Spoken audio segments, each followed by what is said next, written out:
we're at a time now when the naked lickspittle enablement of Donald Trump by his evangelical followers is more horribly obvious than ever. Franklin Graham, his big supporter, told him to call a national day of prayer. And of course, we know Trump would never do this by himself. We have all the pieces that you played of people trying to cash in on this, to push their anti-gay homophobia.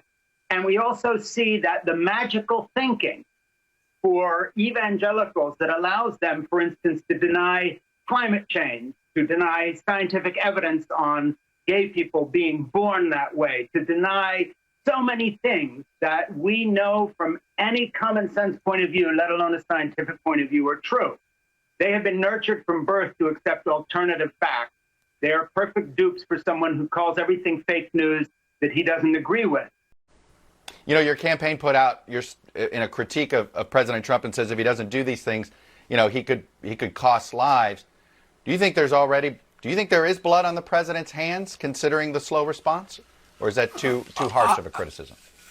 I think that's a little too harsh.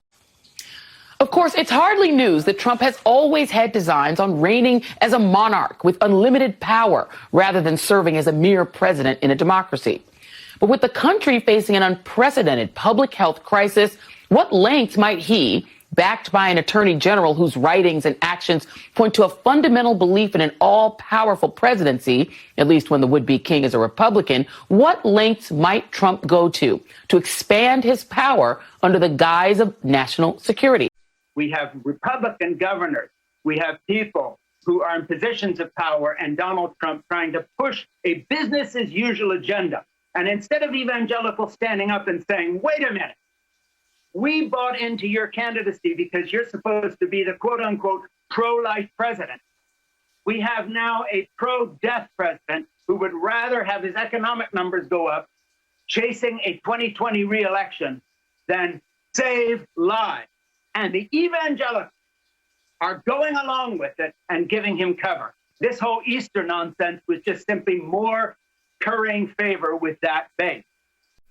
More people are sick in America tonight because Donald Trump is president. More people are dead and dying in America tonight because Donald Trump is president.